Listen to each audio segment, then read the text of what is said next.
those were his words. The last recorded words of a man who had spent 72 years doing the impossible, surviving everything the medieval world could throw at him. Civil wars, sieges, crusades, royal betrayals, political exile, and more tournament lances than any living person could count. A man who had stood at the deathbed of kings and outlasted them all.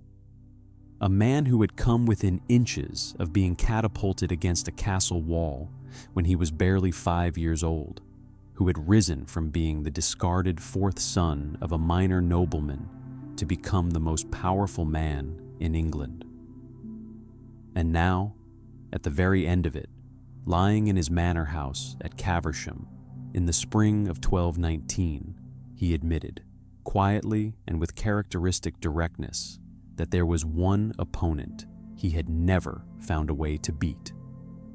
Welcome, settle in, because tonight we are going to follow that man, from the chaos of a medieval civil war to the grandeur of royal courts, from the thundering lists of tournament fields in northern France to the gates of Jerusalem, from the dust of a battlefield where the future of England hung by a thread to a round stone church in London where he rests still, his carved effigy lying in quiet dignity among the effigies of Crusader knights, his stone face serene after everything. This is the story of William Marshal, the man his contemporaries called the greatest knight who ever lived. And when you hear the full arc of what he did, and what he endured, and what he preserved, it is very hard to argue with them. Before we begin, take a moment to settle yourself and tell me in the comments what time it is and where you are listening from. Now, get comfortable, and let's go back past the age of photographs and printing presses and written newspapers, back to a world of mud and iron and candlelight and the ringing of steel, to an England that would barely be recognizable to us today.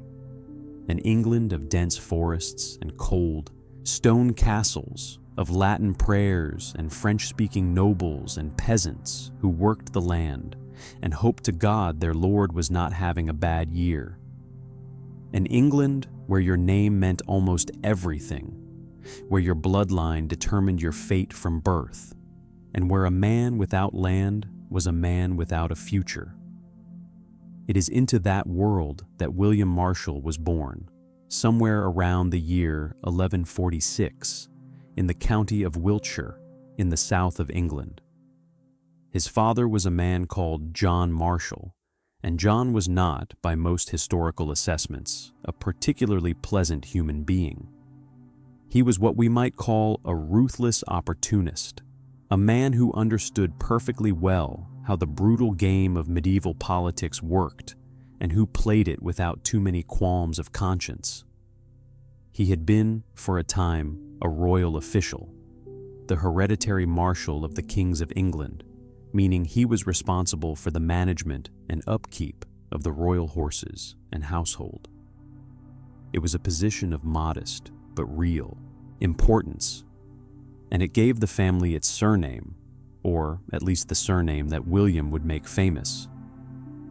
John had also, in the way of ambitious men of that era, managed to acquire a degree of local power in the English countryside, with lands in Wiltshire and Berkshire that made him a man of some significance, though nowhere near the great magnates of the realm.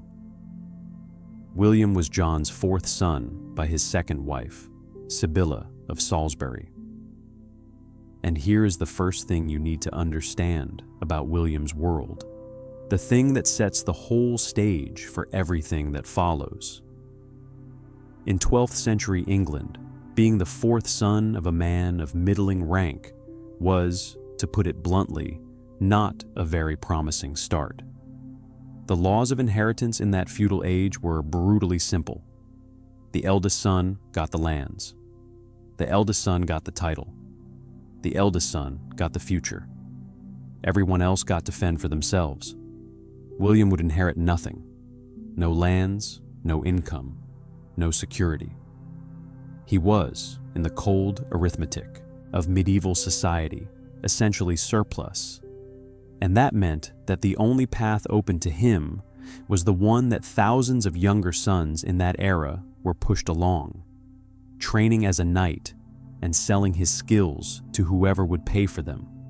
William's story begins, therefore, not as a story of privilege, but as a story of a young man with nothing except what he could take by the strength of his arm and the sharpness of his wits, which, as it happens, turned out to be quite a lot. But before we get to any of that, we need to talk about how William nearly didn't make it past the age of 5.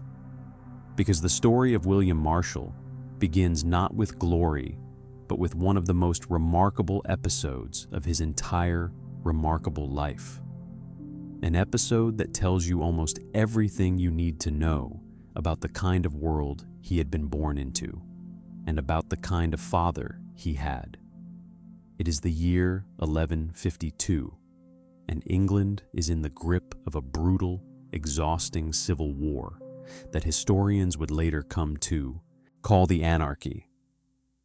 The conflict had been grinding on for the better part of 2 decades, and it was one of those particularly vicious disputes that happen when a throne is contested and there is no obvious winner on either side.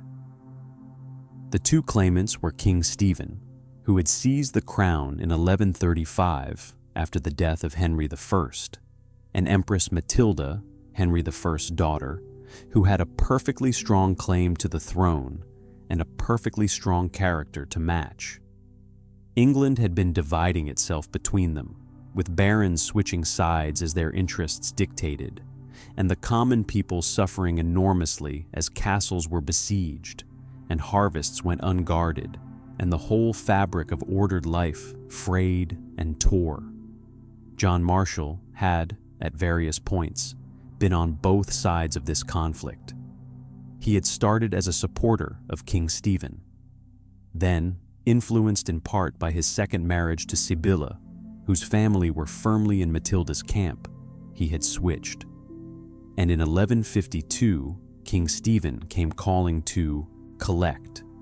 He besieged John at Newbury Castle, a fortification John had built in Berkshire during those turbulent years. The siege pressed hard, and eventually the 2 sides agreed to a truce, a temporary suspension of hostilities, so that John could theoretically seek Empress Matilda's permission to surrender the castle. The king wanted assurance that John would honor the truce. He wanted a hostage, and John, apparently without losing too much sleep over it, handed over his 5-year-old son, William. What happened next is recorded in the great biography of William Marshal's life, a 13,000-line poem written in the years after his death, called L'Histoire de Guillaume le Marshal, the history of William Marshal. It is one of the most extraordinary documents to survive from the medieval world, the only known contemporary biography of a non-royal figure from the Middle Ages, and it tells us, with evident relish, exactly what John Marshal did once he had secured his truce. By sacrificing his small son as a hostage, he broke it immediately. He used the time to reinforce the castle and resupply it, with absolutely no intention of surrendering. And when King Stephen sent word that young William would be hanged if John did not yield, John reportedly sent back a message that has gone down in history as one of the coldest things any parent has ever said. He told the king, in essence, to go ahead, because he still had the hammer and the anvil to forge still better sons. Now, you might be sitting there thinking, surely that was a bluff. Surely John was playing a very dangerous game of chicken, trusting that Stephen was too decent or too cautious to actually harm a small child. And you might be right, but it was still a genuinely breathtaking piece of parenting, or rather, the complete opposite of parenting. King Stephen, it turned out, was indeed too decent, or perhaps just too politically aware, to follow through. He had the child brought before him, reportedly intending to have him hanged. His men convinced him to try a slightly more theatrical option instead, loading the boy into a trebuchet, a large siege catapult, and firing him over the castle walls. The trebuchet was wheeled out, the small boy was brought to it. And here is where the story becomes almost unbearably charming and heartbreaking in equal measure. Young William, according to the biography, looked at the great wooden arm of the trebuchet with its leather sling and its ropes and thought it was a swing. He walked right up to it and said, with apparent delight, that it would be a very good idea to have a ride on it. Stephen, watching this tiny, cheerful child mistake his imminent death for an amusement, apparently could not go through with it. He called the whole thing off, twice more, as the scene was repeated with other threatened punishments. And then he simply took William into his personal tent and kept him as a page, where, according to the biography, the two of them regularly sat on the floor together and played games of chance, which Stephen reportedly won far more often than he should have against a 5-year-old. William remained in Stephen's household for the next 2 years, until the Civil War finally wound down in 1153 and went home when peace was made. Think about that for a moment. William's very first role in a royal court, the first of many, was as the unwilling hostage of a king whose throne was contested. He was 5 years old, separated from his family by a father who had essentially used him as a bargaining chip and then abandoned him to his fate, sleeping in the tent of a monarch who had seriously considered having him executed. And somehow, in some combination of childlike obliviousness and genuine personal charm, he had turned that terrifying situation into what sounds, by the end of it, like a fairly pleasant domestic arrangement with the King of England. If you wanted to write a metaphor for William, Marshal's entire career, the ability to find his footing in impossible situations, the capacity to earn the genuine affection of powerful men, the talent for turning adversity into opportunity, you could not do better than that trebuchet story. Stephen died in 1154. Matilda's son came to the throne as Henry II, beginning the Plantagenet dynasty, and England started the long process of recovering from 20 years of civil war. William, by this point around 8 years old, went back to his father's household. John died in 1165, having done very little for his youngest surviving son, as predicted. And William, now somewhere around 19, with no inheritance and no land and very few prospects, was dispatched to Normandy in northern France, to a household called Tancarville, run by a cousin on his mother's side named William de Tancarville, who was the Chamberlain of Normandy. There, William would finish the training that would define the rest of his life. He would learn the full arts of knighthood. Now, we should pause here and think about what that actually meant, because knighthood in the 12th century was not the gleaming, courtly, romanticized institution that later poetry and literature would make it. It was primarily a job, a brutal, physically demanding, economically precarious job. A knight was, in essence, a professional mounted warrior. He needed a horse, ideally several horses, since war horses were expensive and got injured and died. He needed armor, a coat of mail, a helmet, a shield. He needed weapons, a lance for the charge, a sword and mace for the melee. All of this cost money that he did not have. He needed to be strong enough and skilled enough and quick enough to survive against opponents who were equally trained. And he needed a patron, someone who would feed him and equip him and give him a reason to fight. without a patron, without land. A knight was just a man with a very expensive set of tools and no steady income. The years at Tankerville were the years when William learned all of this. He was, by the accounts of those who observed him, a natural athlete. Tall, perhaps 6 feet, which was genuinely impressive for the 12th century, and powerfully built, with the kind of physical presence that made people notice him when he entered a room. He had strong arms, excellent balance on horseback, and a particular gift for reading the movements of opponents in combat, that combination of anticipation and reaction that separates a good fighter from a great one. He earned, somewhat embarrassingly, the nickname of Gas de Viande at Tankerville, roughly translatable as greedy guts, because of his enormous appetite, which tells you something about both the energy he was burning in training and the general domestic atmosphere of a medieval knightly household. But it was clear to anyone watching that he had unusual gifts. He was knighted in 1166, in the ceremony that formally inducted him into the Brotherhood of Warriors, the kneeling, the touch of the sword, the girding on of the sword belt. And then, almost immediately, he had to figure out how to make his way in the world with those skills. His first taste of actual warfare, as opposed to training, came in 1166 itself and was not encouraging.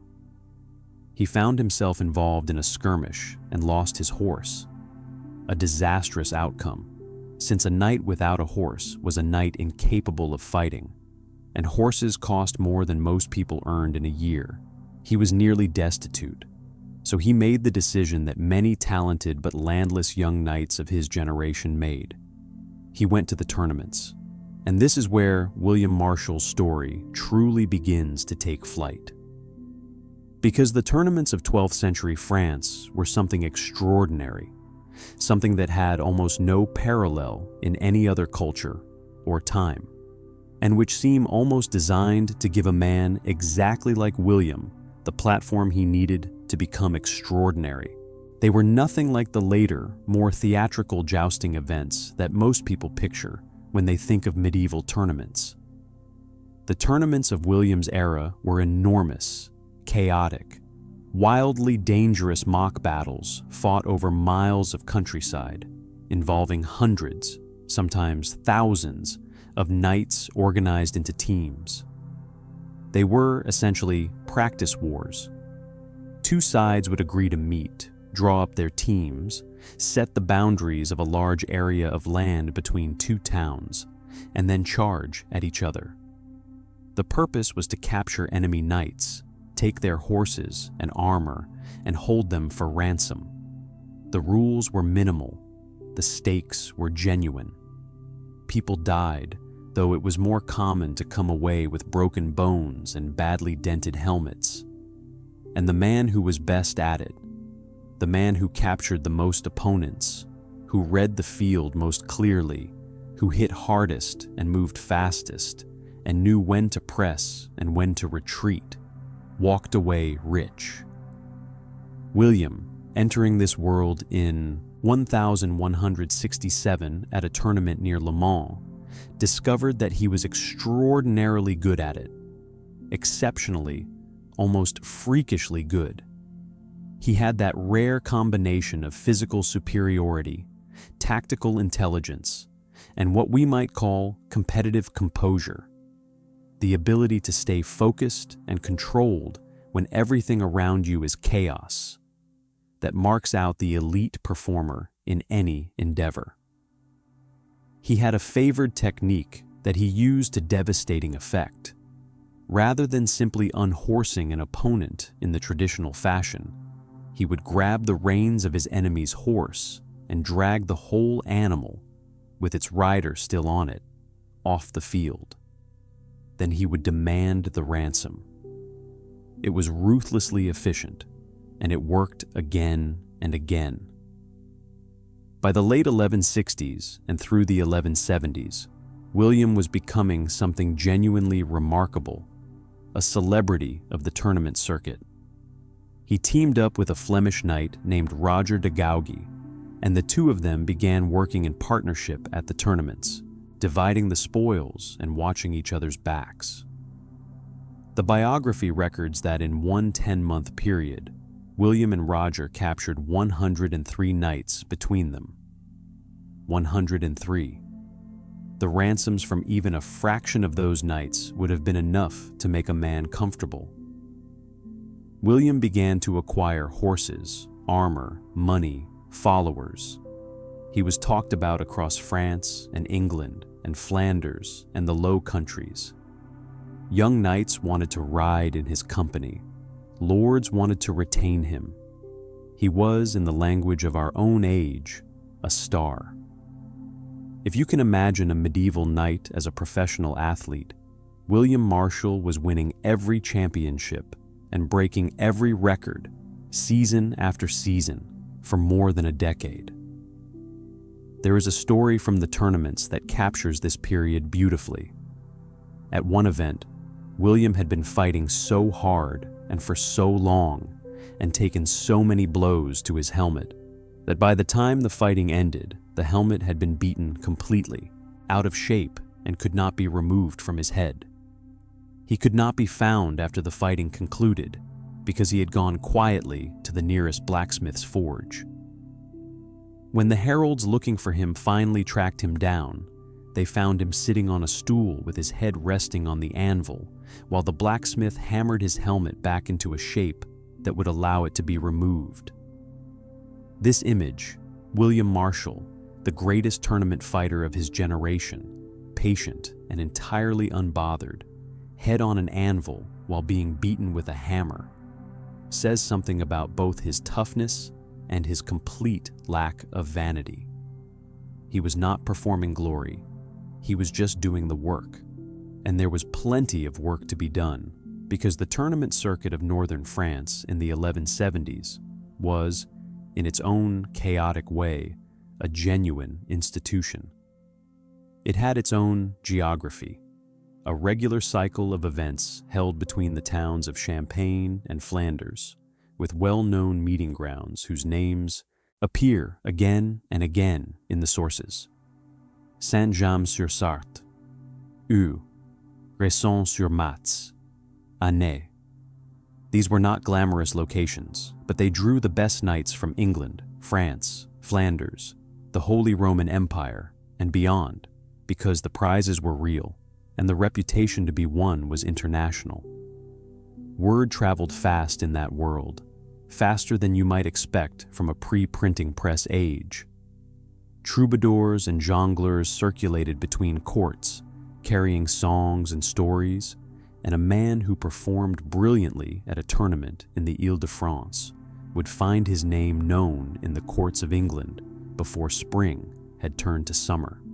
William understood this. He understood the economy of reputation in a way that was almost modern in its clarity. Every knight he captured was not merely a source of ransom money. He was a story. Every feat of arms at a tournament was an advertisement, broadcast across the aristocratic networks of Western Europe for the services of William Marshal. The biography records one moment at a tournament near Joigny, where he was sitting eating a meal with other knights after a day's fighting, when word came that the tournament was being rejoined unexpectedly. Every other knight scrambled for his armor. William calmly finished eating, then armed himself, then went out and outdid everyone who had rushed ahead of him. The message was clear, and was clearly understood at the time. He was so good that he did not need to hurry. There was also something in his conduct on the field that went beyond physical ability. William had a quality that the medieval sources struggle to name, but clearly admired. A kind of controlled generosity, a willingness to go beyond the bare minimum of chivalric obligation. At one tournament, he came upon an opponent who had been unhorsed and was clearly in serious difficulty. Trapped beneath his fallen horse, unable to rise. William, rather than simply taking the man prisoner and demanding ransom, as was entirely his right, paused in the middle of the melee to help lift the horse off the fallen knight and give him time to recover his feet. He could have taken a ransom. He chose instead to earn something that could not be ransomed back: a reputation as a man who fought hard and clean, who honored the spirit of the knightly code even when the letter of it would have permitted otherwise. In a world where reputation was currency, this was not sentiment, it was investment. But the tournaments were not the only arena in which William was operating. In 1168, he had his first serious encounter with genuine warfare, and with the family that would, in many ways, define the middle decades of his life. He had joined the household of his uncle, Earl Patrick of Salisbury, and in April of that year, he was with Earl Patrick and a company of knights who were serving as a guard for Queen Eleanor of Aquitaine, the remarkable, formidable, intellectually brilliant woman who was married to King Henry II and was arguably the most influential figure in the entire Angevin world. The party was ambushed near the borders of Aquitaine by forces loyal to a lord named Guy de Lusignan, a region of western France that was a constant source of turbulence. The ambush was sudden and violent. Earl Patrick was killed, caught without his armor in a disorganized moment, cut down before he could properly defend himself. Eleanor managed to escape. William fought fiercely to protect the retreat, but he was run through the thigh with a lance and taken prisoner. This was bad in every obvious way. His uncle was dead.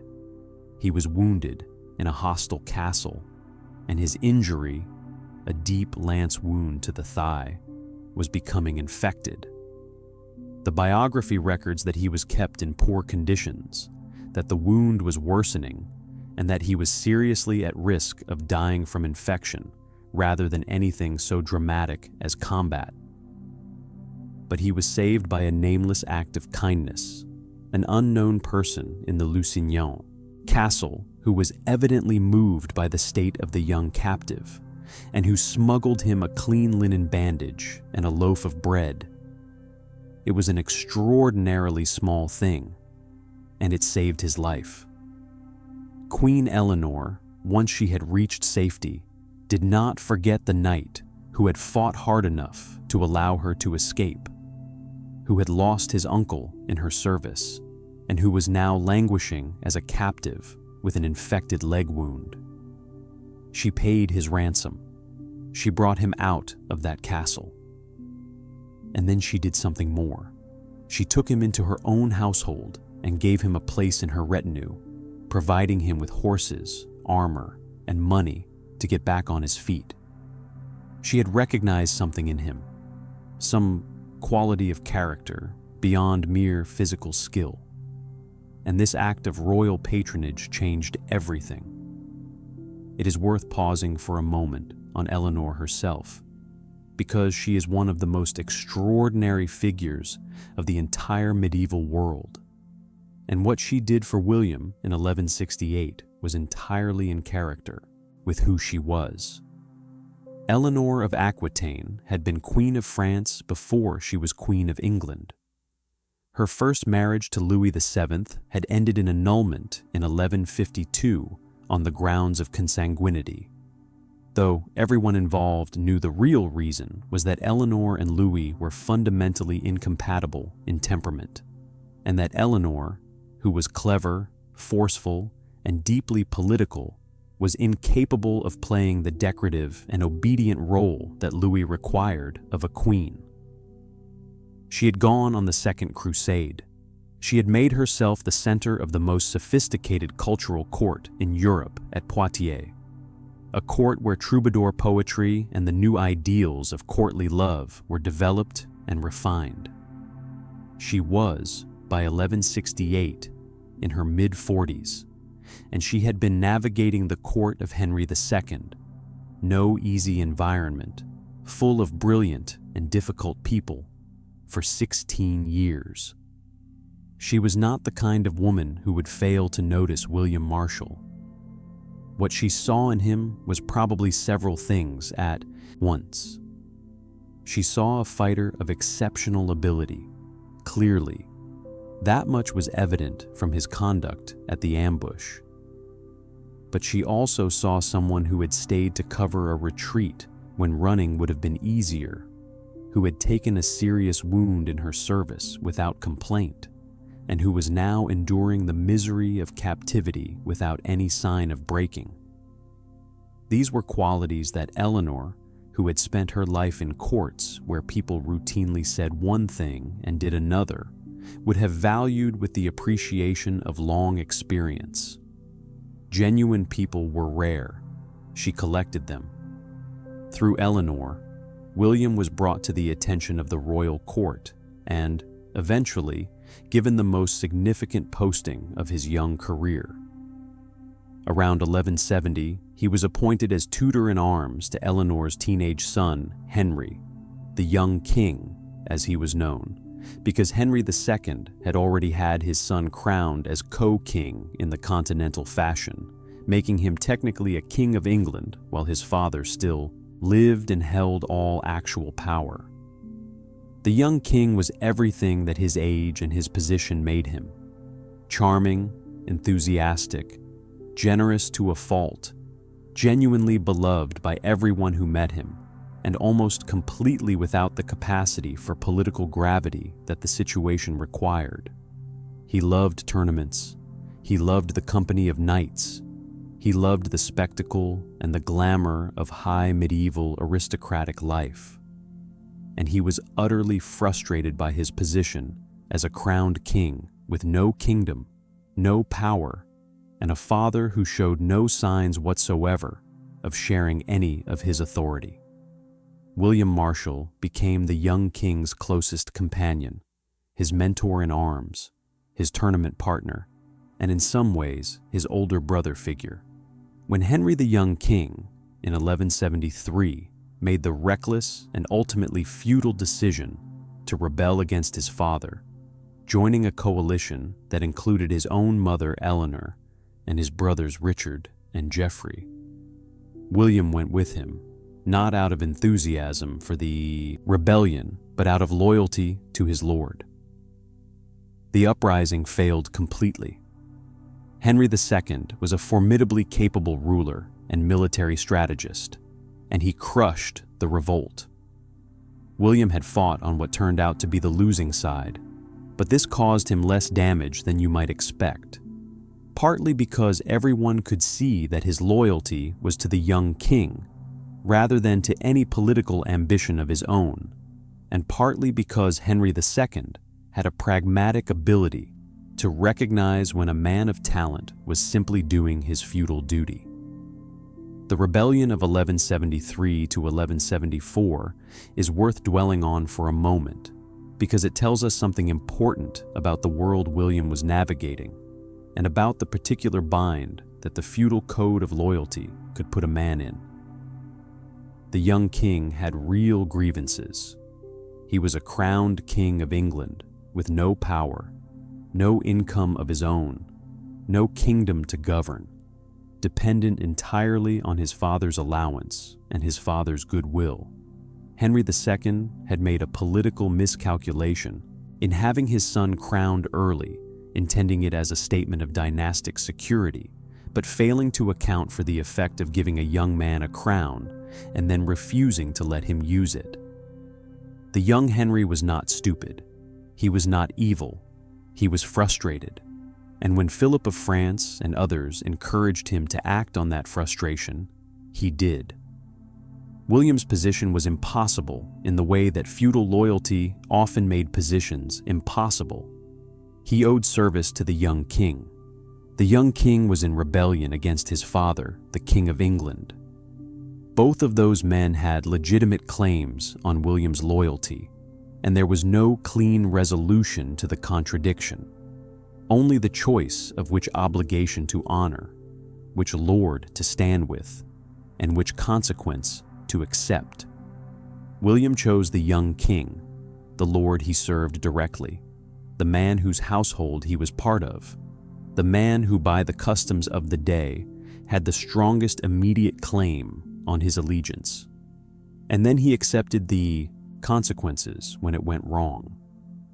He was reconciled with Henry II without great difficulty, partly for the reasons already mentioned, and partly because Henry II was wise enough to know that a man who would stand by his lord in adversity was exactly the kind of man you wanted on your side.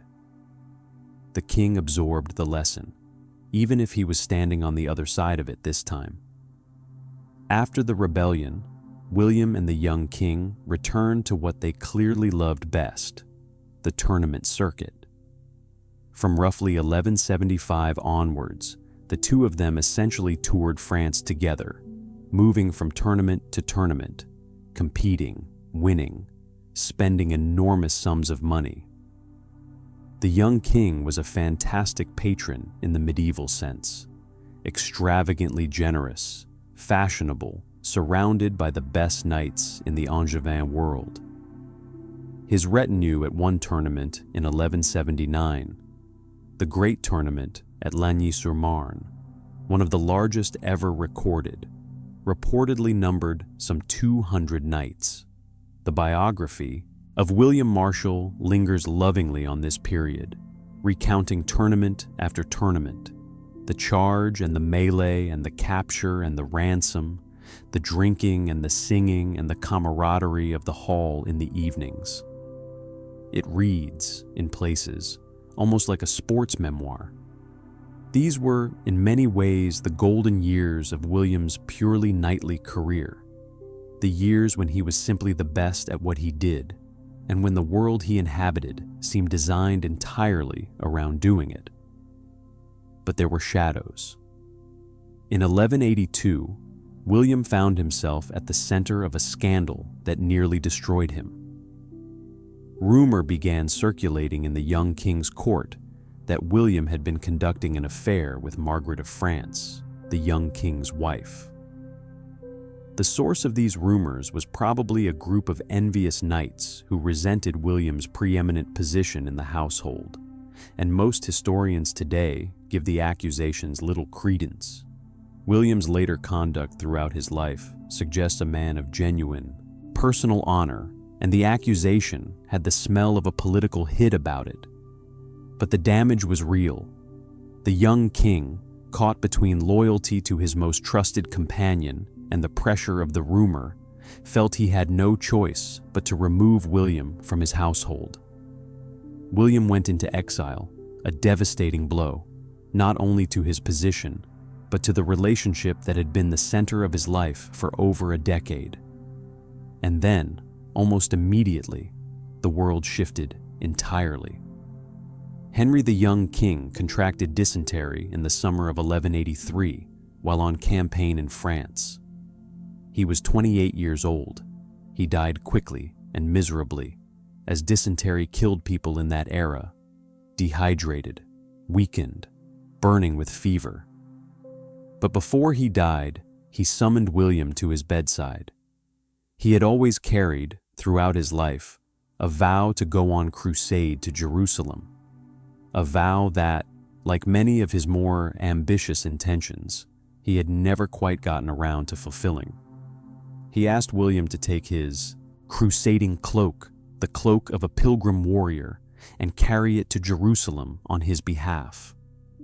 To fulfill the vow he would never fulfill himself. William, who had ridden with this man for more than a decade, who had fought for him and been exiled for him, and who was now watching him die in the heat of a French summer, agreed. He had the cloak buried with the young king, and then, once the mourning was done, he made his own plans to go to the Holy Land. Because William Marshal was not a man who made promises lightly, and he was not a man who broke them. He spent the next 2 years, from roughly 1184 to 1186, in the Holy Land. This period of his life is less extensively documented than almost any other, which is frustrating given how significant the crusading world was in the 12th century. We know he was there. We know he fought. We know he spent time with the Knights Templar, the great military order that maintained a permanent armed presence in the Holy Land, and that he developed a deep personal connection to that order that would matter greatly at the very end of his life. He would have seen Jerusalem itself, that ancient city that the Crusaders held, the city that Henry the young king had vowed to visit and never had. And whatever he experienced there in those 2 years, he came back changed in some quiet but significant way. More settled, perhaps. More serious.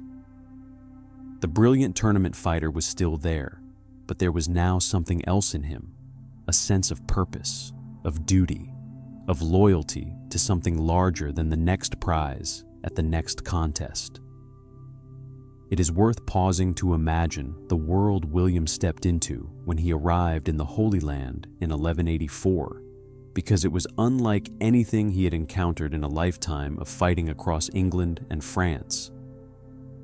The Crusader states, the Kingdom of Jerusalem, the principalities of Antioch and Tripoli, the county of Edessa, were a strange and fragile thing.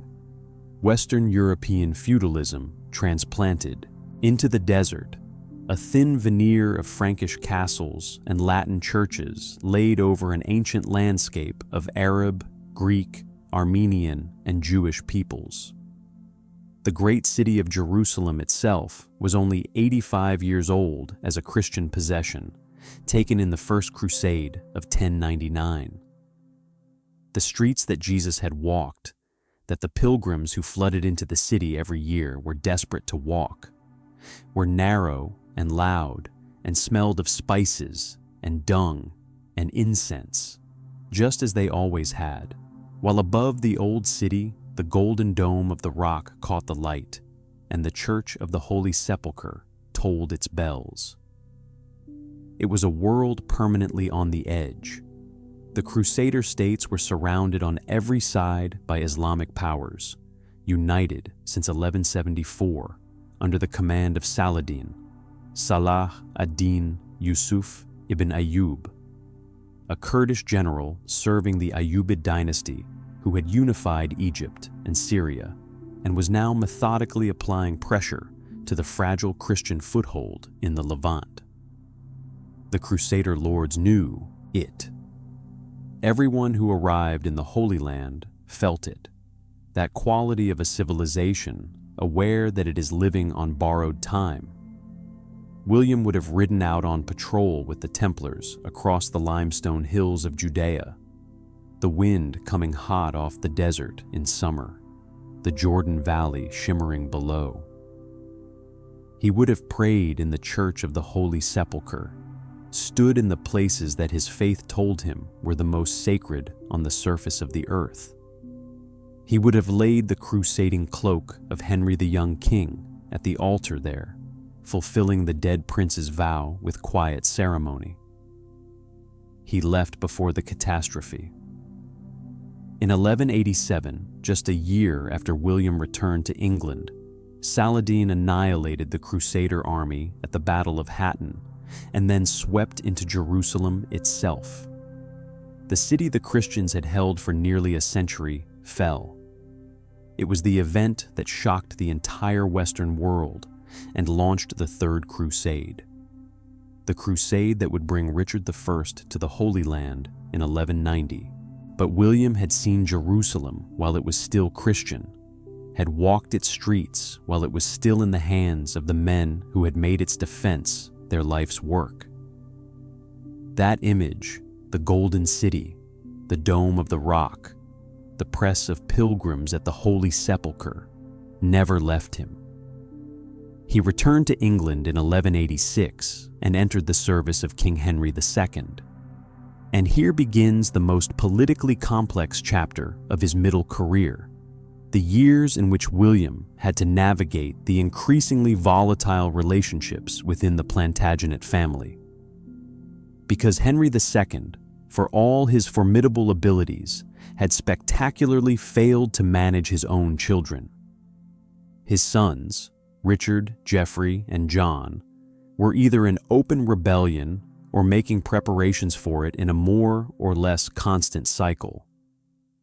And the tension between Henry and his eldest surviving son, Richard, who was waiting with barely concealed impatience for his father to either die or share his power, was threatening to tear the dynasty apart. Henry II himself was, in 1186, a man visibly wearing out under the weight of decades in power. He had been on the throne of England since 1154, over 30 years.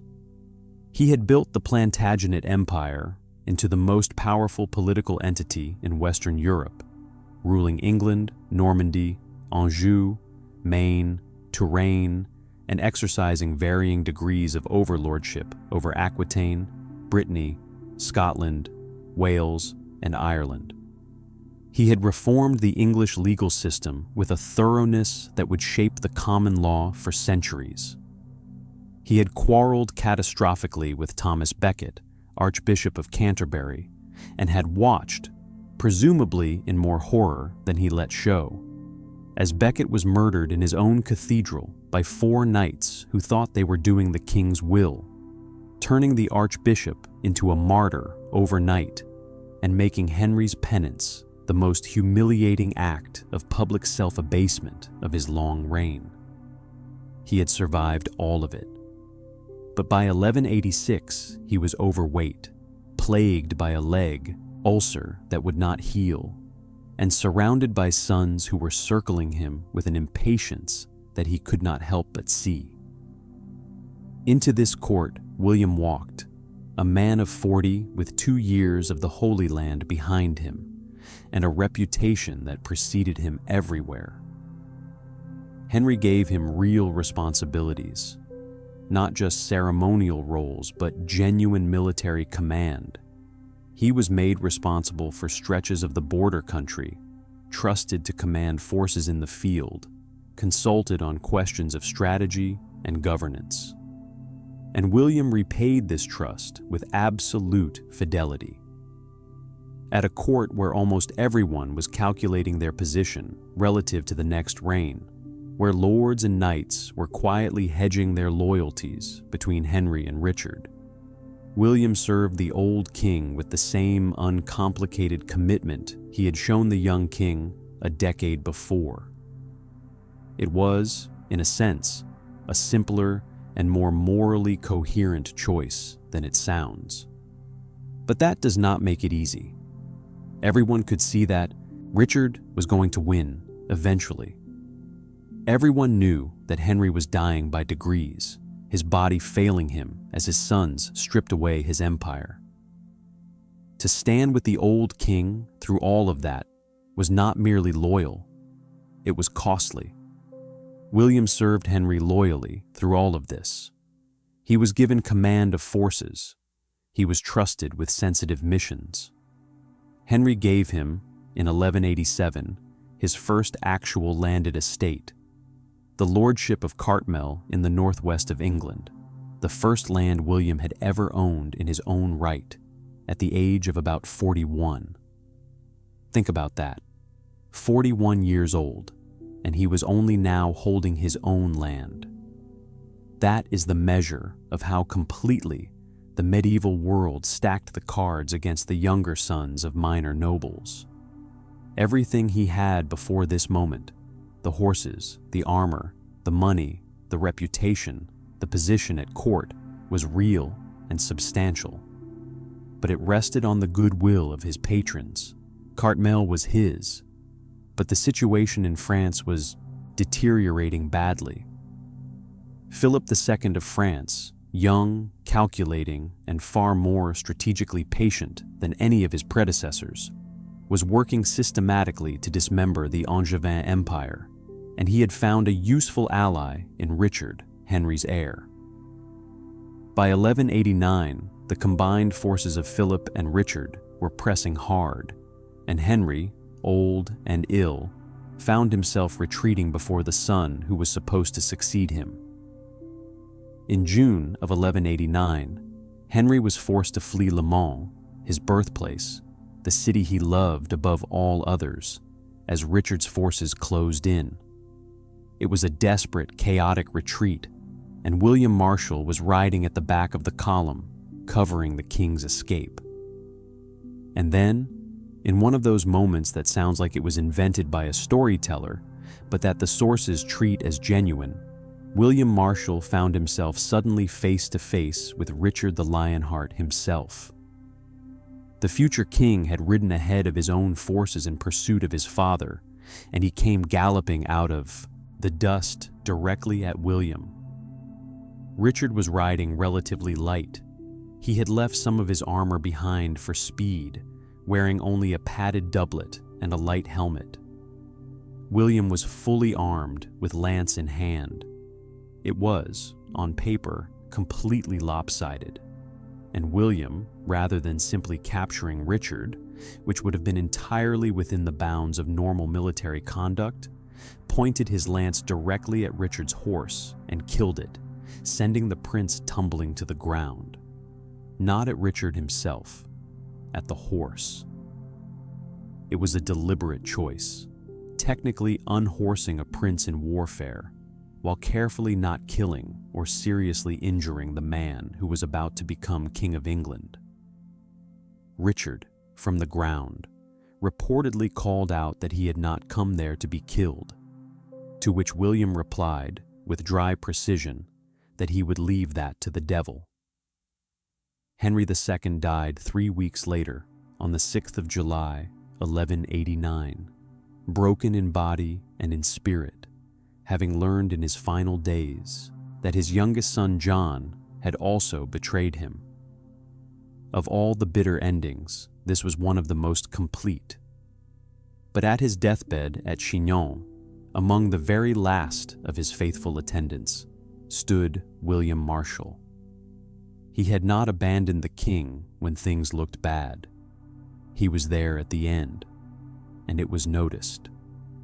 Richard, now King Richard I of England, the Lionheart, could have been forgiven for remembering that William had just killed his horse. He could have been forgiven for having William removed from his household, demoted, dismissed. Instead, Richard recognized exactly what William's conduct at Le Mans represented: absolute loyalty to his lord, combined with enough personal honor to ensure that Richard himself survived. Richard not only retained William in his household, but went one step further. He arranged for William to marry. Her name was Isabel de Clare, and she was one of the most significant heiresses in the entire kingdom. Her father had been Richard de Clare, known as Strongbow, the great lord who had led the Anglo-Norman conquest of Ireland in the 1170s. Isabel had inherited his claim to vast estates, the lordship of Pembroke in Wales, lands across Ireland and Normandy and England, the legacy of one of the most significant territorial holdings in the medieval world. She was 17 years old. William was 43. And in August of 1189, they were married. The match transformed William's life almost overnight. The landless younger son, the tournament champion, the loyal household knight who had spent his entire career in other men's service. He was suddenly, at 43, one of the richest and most powerful men in England. Not through birth, not through inheritance, through his own reputation, his own service, his own carefully maintained loyalty and skill. The medieval world had finally delivered on its promise to the man who had earned it most. And William, to his considerable credit, appears to have been genuinely devoted to Isabel, who by all accounts was a woman of intelligence, capability, and considerable personal force. They would have 10 children together, 5 sons and 5 daughters, and the marriage seems to have been, by the standards of the era and of the alternatives available, a genuine partnership. William began immediately to develop his new estates. At Pembroke Castle, the magnificent stronghold in southwest Wales, he initiated a major building program that would transform the existing structure into one of the most formidable fortifications in Britain. The Great Round Tower that still stands there today, that massive cylindrical keep that rises from its rocky promontory above the tidal water, is to a significant degree William Marshal's creation. At Chepstow, also in Wales, he continued the expansion of another great castle.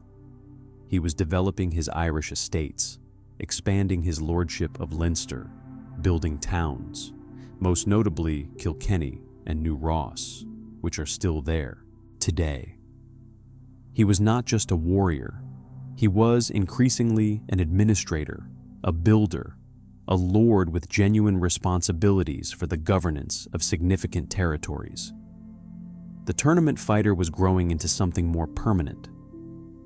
Richard I left for the Third Crusade in 1190, and while he was gone, through the fighting in the Holy Land, through his famous captivity in Austria, through the long months of ransom negotiations, William was one of the members of the council governing England in his absence.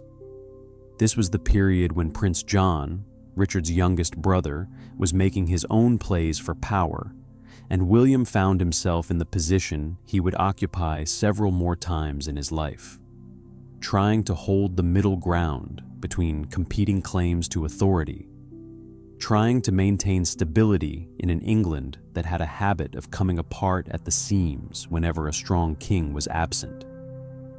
He initially worked with John, then moved against him when John overreached, then was reconciled with him, a pattern of cautious, pragmatic navigation that sometimes looked like inconsistency, but was, in hindsight, the only strategy that could have kept a man of William's position viable across so many changes of royal fortune.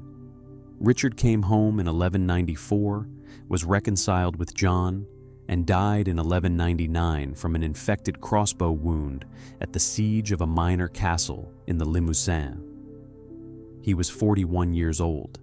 He was magnificent in war, and essentially impossible in almost every other aspect of kingship, and England can count itself fortunate that it had William Marshal and a few others of similar caliber to keep things running during his long absences. John became king, and now William had to deal with the most complicated of all the monarchs he served.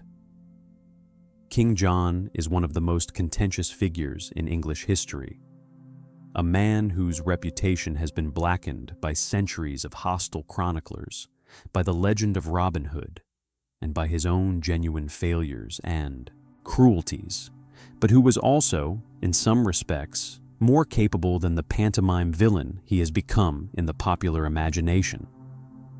He was intelligent, often perceptive, and capable of genuine strategic insight. He was also, by many accounts, cruel in a petty and vindictive way, deeply paranoid, prone to spectacular misjudgments, and possessed of a near-total inability to maintain the trust of the people around him. For William, who had built his entire career on the currency of personal loyalty and trustworthiness, John was a uniquely difficult master. The early years of John's reign, from 1199 to roughly 1203, were not without their moments of competence. John moved swiftly to consolidate his hold on England and the continental possessions, dealt with a challenge from his nephew Arthur of Brittany, a rival claimant whom he eventually had imprisoned, and who disappeared from history in circumstances that were widely and credibly attributed to John's direct order, and generally gave the impression of a king who understood what power required. William served him through these years with the patient professionalism that had characterized his service to every lord he had worked for. He attended court. He went on campaign when required. He gave his counsel when asked for it. He watched. What he watched was the steady erosion of John's support base, driven largely by the king's own behavior.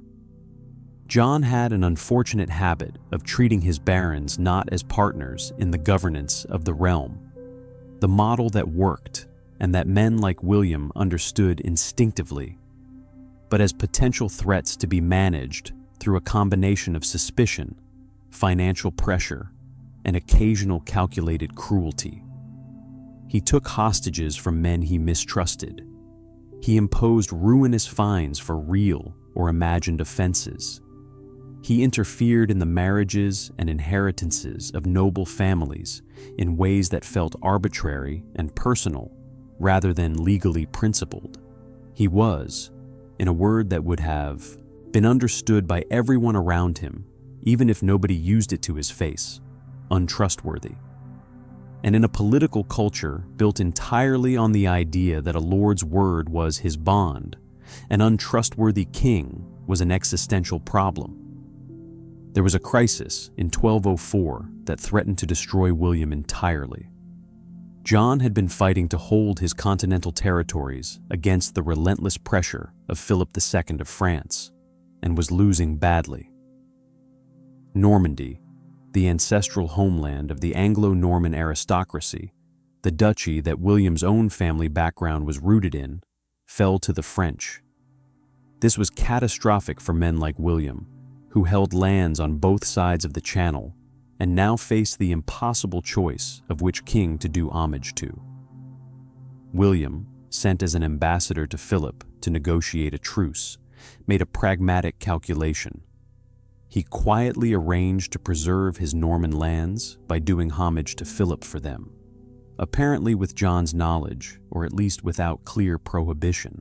When John realized the implications, he was furious. He accused William of disloyalty and cowardice. He demanded that William hand over his eldest son as a hostage, as proof of his continued loyalty.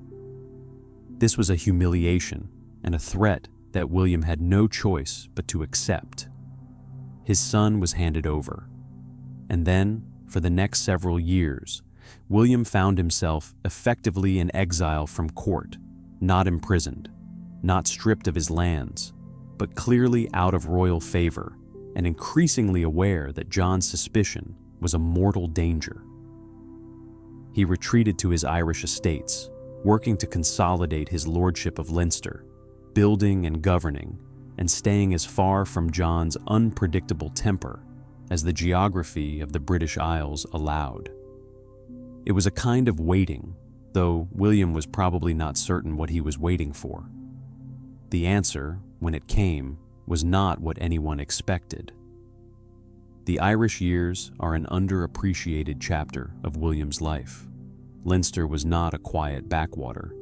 It was a substantial territorial power in its own right, requiring constant management, relations with Irish chieftains, the administration of towns, the defense of borders against both Irish and rival Anglo-Norman lords.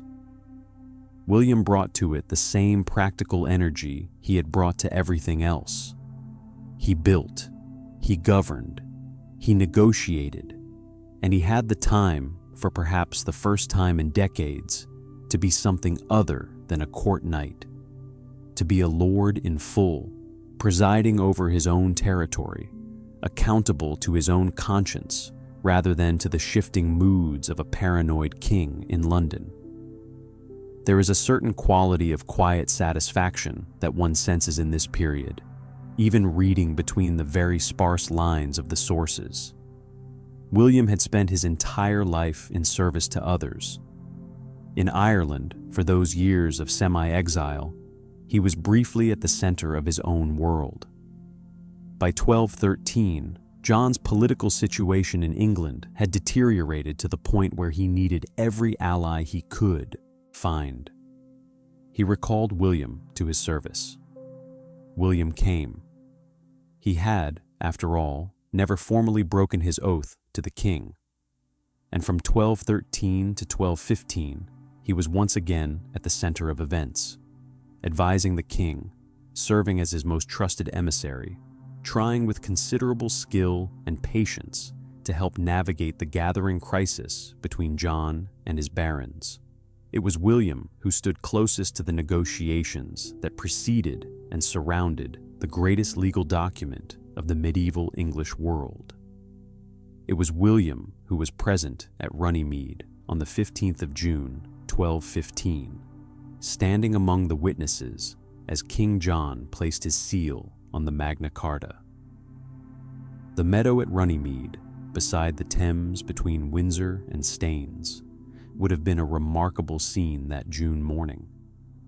The great barons of England arrayed on one side, armed, watchful, having spent years working toward this moment through a combination of military pressure and political negotiation.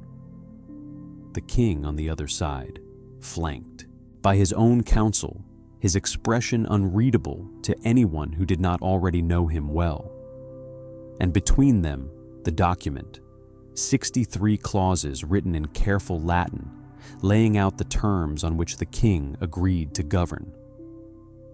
William would have known most of the men present. He had fought beside some of them, sat in council with others, competed against a few of them in the tournaments of his youth. They were the world he had navigated for 50 years. And he must have understood, with the political intelligence of a man who had watched 3 reigns of English kings, what a fragile and consequential thing was happening in that meadow on that morning. We should take a breath here and think about what that document was and why it mattered, not in the centuries-long afterlife it would go on to have as the foundational statement of English liberties, the inspiration for constitutional documents around the world, the ancestor of the Bill of Rights of the United States, but in the immediate, desperate moment of its creation. The Magna Carta was, in its first iteration, essentially a peace treaty. It was a list of 63 clauses hammered out between a king who had pushed too hard and barons who had pushed back hard enough to make him yield. It limited the king's ability to raise taxes without consent, protected the rights of the church, guaranteed that no free man could be imprisoned or dispossessed without lawful judgment. It was revolutionary in what it implied, that even a king was bound by law, even if the immediate practical effect was limited. John signed it. And then, as John had a habit of doing, he immediately worked to have it annulled, appealing to the Pope, who duly declared it invalid, and plunging England straight back into open civil war. The First Barons' War that followed was the most existentially dangerous crisis England had faced since the anarchy of William's childhood. The rebel barons, unable to trust John, turned to an outside power for help. They invited Louis, the son of Philip II of France, to come to England and take the crown. Louis landed in May 1216. He captured much of southeastern England, including London. He was proclaimed king by his supporters. England was, in the most literal sense, in the process of being conquered by France. And then, in October 1216, at the worst possible moment, John died. He died at Newark of dysentery, feverish, exhausted, having lost the crown jewels in the wash and most of his military momentum. His heir was a boy of 9 years old named Henry, and it fell to William Marshal, who was now 70 years old, to save England. 70 years old in 1216. In an era when the average life expectancy, such as it was, hovered somewhere around 40. In an era when men of William's profession were, if they had survived at all, typically long since retired to their manors, praying and growing old and waiting for death. William was not typical. He had been appointed regent for the child king. Protector of the kingdom was his title, which was an accurate description of what he was about to do. and he went to work with an energy and a clarity of purpose that was remarkable in a man of any age. His first act was also one of his most brilliant. He and the papal legate reissued the Magna Carta, the very document John had spent his last years fighting against, in Henry's name. It was a masterstroke of political communication. It told the rebel barons and the wavering nobility that the problems they had been fighting John over were now being addressed, that the new regime was different, that there was a genuine alternative to French rule. William understood something that pure military men sometimes fail to grasp, that the real battle was as much for the loyalty of men's minds as for the possession of castles and towns. He was asking the English barons not to blame a 9-year-old boy for his father's sins, and he was offering them what they had been fighting for. It was working. Barons who had gone to Louis were beginning to reconsider. The military position, still precarious, was starting to stabilize. And then the moment came that required the old man to do the one thing he had always done better than anyone else. The French forces were besieging Lincoln Castle in May 1217. Lincoln Castle was a vital strategic position, an ancient walled city straddling the great Roman roads that crossed England, a fortification whose garrison, commanded with remarkable tenacity by an elderly woman named Nicola de la Haye, was still holding out for the royalist cause. If Lincoln fell, the war's momentum would shift decisively. The regent summoned his forces to a muster at Newark. He gathered around 400 knights, 250 crossbowmen, and a larger body of foot soldiers. And then William Marshal, at 71 years old, took personal command and led the attack on Lincoln. He rode at the front of the column. Of course he did. Because whatever calculations of politics and diplomacy and legal instruments William had mastered over the decades, at the core of who he was, there was still that 6-foot knight who had been unhorsing opponents since 1167, who had ridden at tournaments for 15 years and never lost his nerve, who had covered the retreat at Le Mans and stood at the deathbed at Chinon. He led the charge through the city's gates. The Count of Perche, commanding the French forces, was offered the chance to surrender and refused, a brave decision in the estimation of the old man opposite him, who recognized a knight who chose to die fighting. The French commander was killed in front of Lincoln Cathedral. The French forces broke and ran. Many were captured. Many more were ambushed and killed by hostile villagers as they fled south. The battle that historians would call the Second Battle of Lincoln, and that the survivors would call, with dark medieval wit, the Lincoln Fair, was over. It was the turning point. Lewis's position collapsed rapidly after Lincoln. A French fleet sent as reinforcement was defeated in the naval battle of Sandwich in August of the same year. By September, Louis had signed the Treaty of Lambeth, renouncing his claim to the English throne and agreeing that he had never been the legitimate king of England. He sailed back to France, and England remained England, with English kings, speaking English law, shaped by English institutions. And in November 1217, William Marshal issued the Magna Carta a third time under his own seal, ensuring its survival as the foundational document of English constitutional history. When people today invoke the Magna Carta as the root of civil liberties, as the ancestor of the rule of law, as one of the building blocks of the democratic world, they are, in part, invoking William Marshal.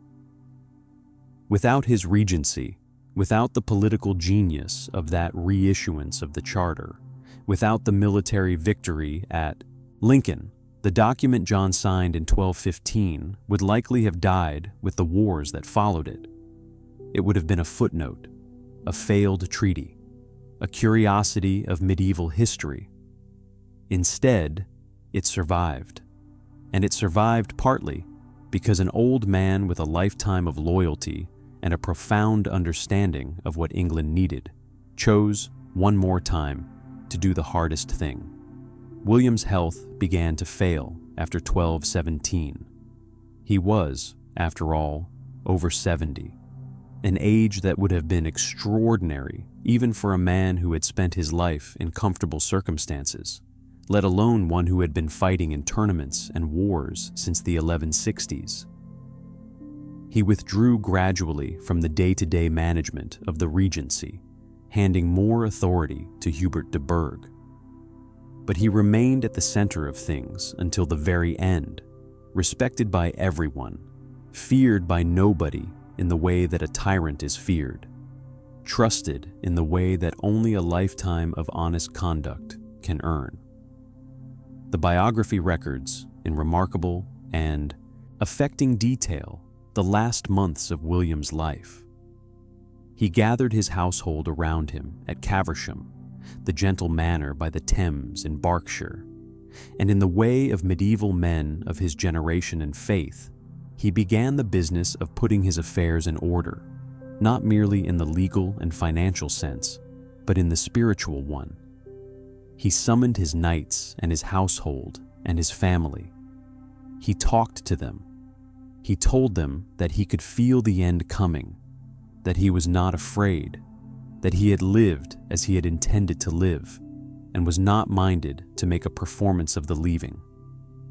He called his eldest son to him and said something that sounds, coming from a man of his life and times, almost surprisingly direct.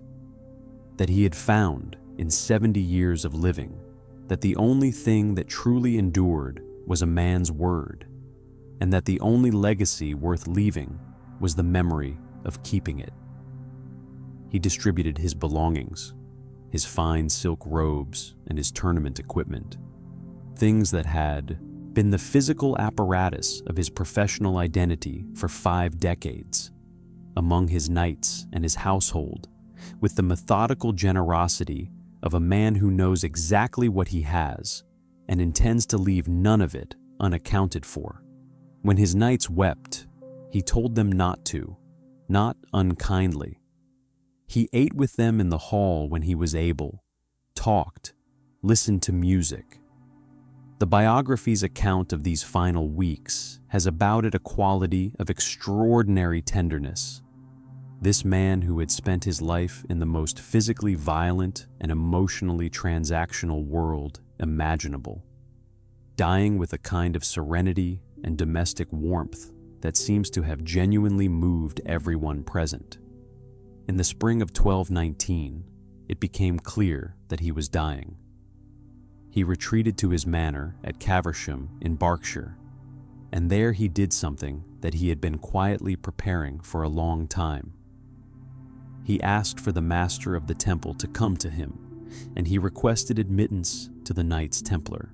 William had maintained a deep connection to the order since his years in the Holy Land in the 1180s. He had, apparently, kept a Templar cloak secretly prepared for him for the past year, waiting for this moment. The master of the temple was ill himself and would die before William, but the ceremony was completed. William Marshal, 73 years old, was admitted to the Knights Templar in the last weeks of his life, receiving the cloak of that warrior monk order that had so impressed him decades before in the deserts of the Levant. He died on the 14th of May, 1219. His last recorded words, as we began tonight, were simple and utterly without self-pity. I cannot defend myself from death. It is perhaps the most human thing he ever said. He was buried in the Temple Church in London, that remarkable round church in the heart of the city, modeled on the Church of the Holy Sepulchre in Jerusalem, the home of the Knights Templar in England. His stone effigy still lies there today in the round nave of the church, alongside the effigies of other Crusader knights. You can go and see it. You can stand over the carved stone face of the greatest knight of the Middle Ages and think about everything that face witnessed.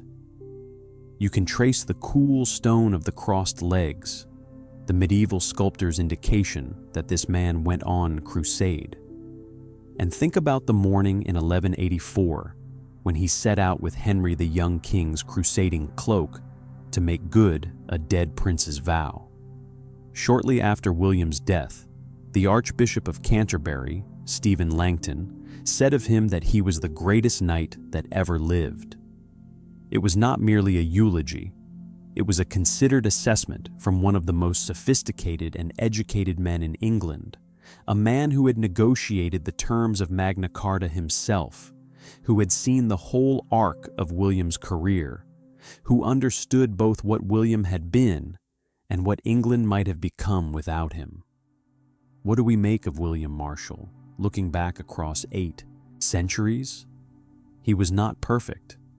His conduct during some of the political crises of John's reign, the handling of his Norman homage, the years in Ireland avoiding a king he could not trust, showed a man who was pragmatic enough to recognize when the pure chivalric code needed to bend to the realities of survival. He held his position by serving whoever wore the crown, and there were moments when that meant supporting men whose conduct was genuinely indefensible. He was a product of his era in his attitudes toward violence and war, toward the ransoming of captured opponents, toward the complicated economics of feudal loyalty. History rarely delivers heroes who are entirely clean. But the core of what William Marshal was, the loyalty, the personal honor, the refusal to break his oath even when it would have been convenient and profitable to do so, the remarkable self-discipline and physical courage that endured into extreme old age, and above all, the understanding that real power is not taken by force but built by trust. These things were genuine, and they were rare. They were rare in the 12th century. They are rare in any century. He was a man who began life with nothing except a name and a capacity for hard work, who made himself the most respected fighter of his generation through pure ability, who converted that reputation into political influence without ever losing the personal qualities that had earned it, and who ended his life having served 5 kings, having held the highest office in the land, and having preserved, almost single-handedly, both the English crown and the document that would one day be recognized as the first statement of the rights of free people against arbitrary power. The biography that William's son commissioned, that 19,000-line poem composed in the late 1220s, which was lost to history until a French scholar found the sole surviving copy at an auction in 1861. It calls him simply the best knight in the EV world. And then, because it was written by people who knew him, it goes on for 19,000 lines, trying to do justice to just how much there was to say. The stone effigy in Temple Church has been there for over 800 years. The medieval city has changed and burned and been rebuilt around it. The Templars were disbanded and their church passed to lawyers. The plague came, and the Reformation, and the fire of London, and the Blitz. And still the effigy lies there, patient and serene, the stone hands clasped, the crossed legs frozen mid-stride, as if any moment he might rise and mount his horse and go again. William Marshal cannot defend himself from death. He said so himself. But the things he built, the castles still standing on their Welsh headlands, the charter he resealed and sealed again, the England he refused to let become France, these have proven, in their own quiet way, remarkably close to indestructible. And that is the story of William Marshal, the greatest knight who ever lived. The fourth son of a minor baron from Wiltshire, who once looked at a trebuchet and thought it was a swing, who rode through 70 years of one of the most violent and turbulent eras in English history without ever losing either his nerve or his honor, who served 5 kings and outlasted them all, and who, when it was finally over, lay down in a round stone church in London and let the river of time carry him away. Sleep well.